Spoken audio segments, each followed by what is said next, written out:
Bonjour à tous, je suis ravie de vous retrouver aujourd'hui. C'est vraiment avec grand plaisir. Bon, je vous ai promis que j'allais revenir plus souvent, mais voilà, le souci c'est que c'est la rentrée et je crois que beaucoup d'entre vous d'ailleurs ont probablement eu aussi des soucis de réorganisation après la période difficile. Et là, avec mon fils qui est universitaire, ben, effectivement, c'est compliqué la rentrée à nouveau et voilà, donc, je ne vais pas vous raconter l'histoire de notre vie, mais en tout cas, on a eu beaucoup de déboires en cette rentrée. J'espère que pour vous aussi, la rentrée s'est bien passée. Et donc, je vous propose aujourd'hui de faire un petit peu le point. À l'heure où je filmerai cette vidéo, il restera environ 10 jours. 10 jours pourquoi? Eh bien 10 jours pour profiter du petit catalogue Celebration et ses cadeaux. Je vous réexplique, hein, donc dès 60 € d'achat, que ce soit en présentiel dans mes ateliers ou que ce soit donc par via message ou que ce soit directement sur la boutique Stampin' Up, hein, en passant par le lien en barre d'infos, je peux vous faire bénéficier de cadeaux dès 60 € d'achat. Vous aurez sur le site les mêmes éléments. Si je le tiens à l'endroit, c'est mieux. Hein. Donc je vous dis, les 15 premiers jours de septembre ont été très compliqués et la fin août aussi. Donc Celebration, nous sommes en période Celebration, il reste 10 jours pour ça. Hein. Je vous retrouve donc aujourd'hui aussi, après cette période de beaucoup, pardon, excusez-moi, je reviens dans le champ, de beaucoup de mouvements et de tenues pour cette petite carte. Donc, toute simple, vraiment toute simple, mais j'avais la petite astuce à vous montrer ici du petit bouquet hein, en question de comment on le fabrique. Donc c'est un petit tuto, mais alors vraiment tout simple pour reprendre tranquillement ou pour s'offrir un petit moment de détente, de colorisation hein, de ce set de tampons Joyful Life. Hein. Donc si ce petit projet vous plaît, je vous invite à me suivre sur mon bureau, là, de suite. Pour réaliser cette petite carte, il va donc vous falloir ici une base de carte qui, elle, tout à fait standard, va mesurer 21,7 hein, sur 14,8 de haut. Donc on ne peut plus standard. D'une découpe de papier design. Hein, ici c'est la nature en beauté, la terre en beauté, pardon, que vous trouverez au catalogue général. Donc le papier design, qui lui va faire donc 5 mm de moins que la base de carte pour nous laisser 2 mm et demi. C'est-à-dire, nous allons avoir 14,3 par 10. Donc ça, c'est pour la base de carte et le fond de carte. Ensuite, nous allons avoir besoin d'une pièce comme celle-ci, hein, auquel nous aurons arrondi les bords avec notre perforatrice trio, que vous trouvez aussi au catalogue général. Hein. C'est un basique à avoir pour les nœuds, pour les angles et pour quelques petites décorations dans les angles de vos cartes. Hein. Et ce morceau, donc, lui, mesure 9,5 de large par 12,5 de long. Et ensuite, nous allons avoir besoin de 2 papiers blanc miroitant, pardon. Donc 2 fois le tamponnage, une fois le tamponnage et une fois un seul. Hein, ici, il est tamponné, mais vous en aurez besoin de un seul avec donc le blanc miroitant. Pour travailler au feutre alcool. On va donc, je vous le rappelle, tamponner avec l'encre Memento hein, afin d'obtenir un beau rendu et que cela ne bave pas. Une fois que vous aurez tamponné votre message, pardon. Oula là, aujourd'hui, je vous dis, c'est pas évident. Hein. Donc, une fois que vous aurez tamponné votre motif et que vous aurez placé l'autre comme ceci à l'intérieur, vous allez passer le tout dans la machine avec les poinçons que moi j'aime beaucoup, qui sont les poinçons Fantasy sur piqué. Ça vous laisse une jolie petite décoration comme celle-ci tout autour de vos cartes. Voilà. Donc ça,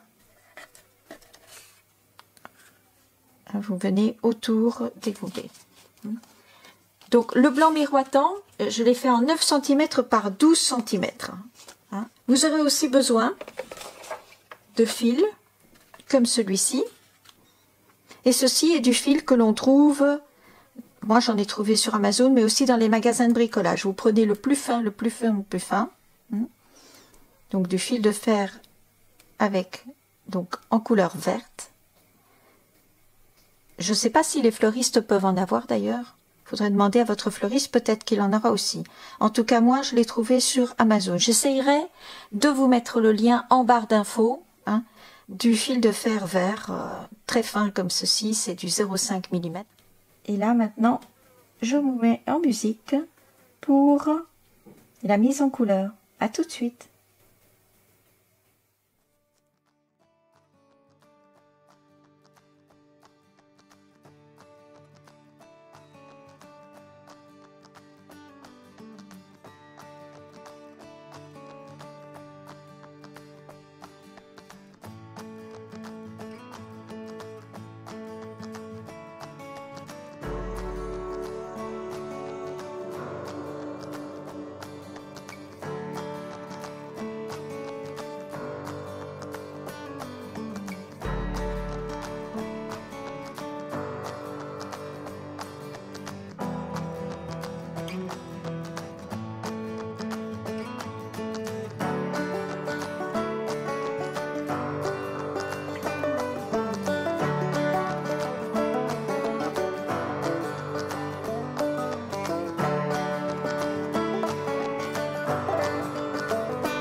nous allons laisser ceci reposer et pendant ce temps-là, on va s'occuper donc avec notre boîte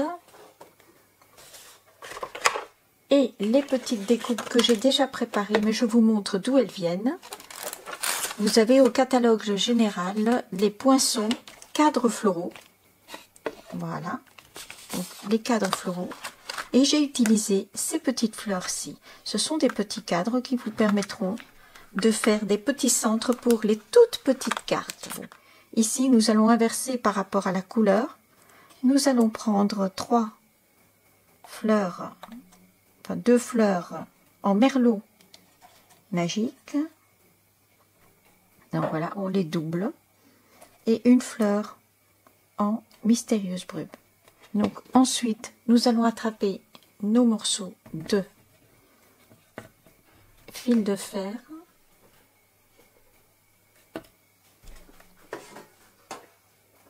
Et nous allons tout simplement utiliser soit les pinces, soit une paire de ciseaux afin de couper au besoin qu'il vous faut. Donc ici, les tiges, je les estime à peu près comme ça. Je reviendrai éventuellement recouper après si nécessaire. Hop, voici une.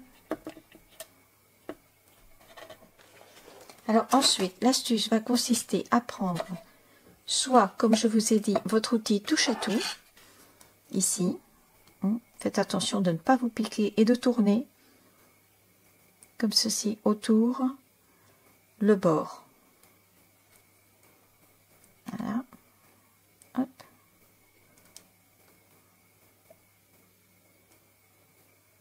Et il faut vraiment le faire vraiment au bord. Moi je me sers de la pince parce que j'ai plus l'habitude, mais vous pouvez le faire avec l'outil touche à tout. Vous n'êtes pas obligé d'investir dans une pince. Encore que ces pinces là, si vous regardez bien sur Amazon, vous devez pouvoir avoir les 3 pour très peu d'argent. Voilà, moins de 10 € probablement. Vous venez mettre votre première fleur, vous venez plier comme ceci. Hop, si je suis dans le champ de la caméra, c'est mieux. Vous venez plier comme ceci au maximum. Voilà, votre fleur. Et le plus courbé possible comme ceci. Et afin que tout cela tienne ensemble, vous venez tout simplement avec votre outil touche à tout, vous venez chercher un glue dot, hop, et vous venez le fixer par-dessus, comme ceci. Et ensuite, vous venez positionner par-dessus. Dans le bon sens, c'est mieux. Comme ceci. Hop. Une autre petite fleur. Comme celle-ci. Vous collez tout bien ensemble. Vous lui donnez un petit peu de relief, un petit peu de forme, comme ceci. Hop. Voilà. Et voilà, votre petite fleur est composée. Il ne reste plus qu'à attraper avec l'outil touche à tout une petite perle, peu importe qu'elle ne soit pas exactement de la même couleur. Vous allez voir ici, c'est pierre polie, des joyaux, incolore, et se marie très bien avec le merlot magique. Regardez, tout simplement comme ceci. Et voilà, votre petite fleur est née. Vous pouvez redresser à l'arrière si vous voulez qu'elle soit un petit peu plus redressée. Voilà. Vous n'avez plus qu'à prendre, donc je vais faire la troisième.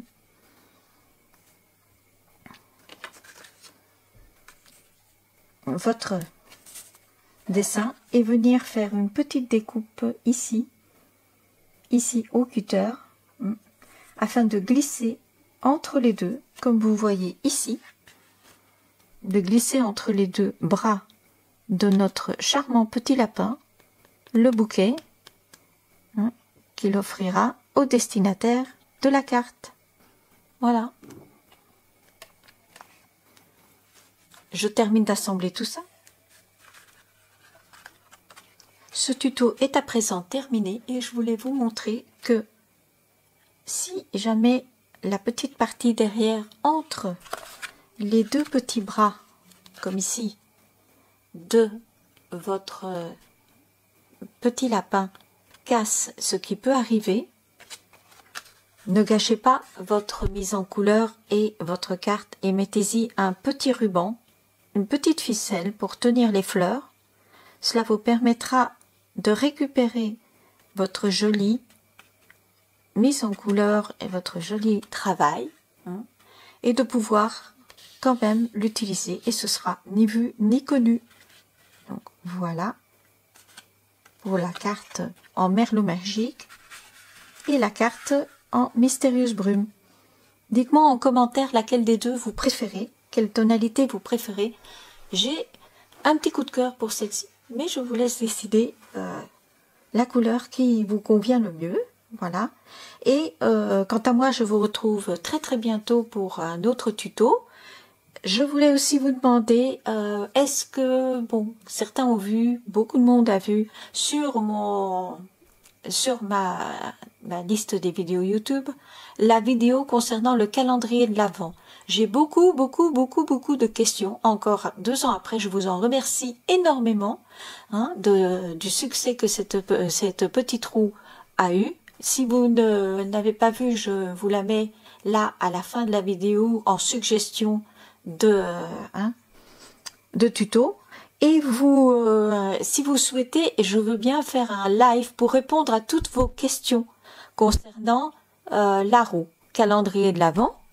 Dites-moi en commentaire si cela vous intéresse. Si cela vous intéresse que je fasse un live YouTube concernant la roue calendrier de l'Avent avec la version que je vais faire actuellement. Voilà. Au plus j'ai de réponses, au plus je serai motivée pour vous faire ce live. N'hésitez pas à me répondre. Ce sera probablement un dimanche après-midi du début du mois de octobre. Donc, si cela vous intéresse, merci de bien vouloir me notifier en barre d'infos. Voilà, petit aparté. Je vous remercie d'avoir suivi ce petit tuto détente et vous retrouve très très vite. En attendant, prenez soin de vous. Bis.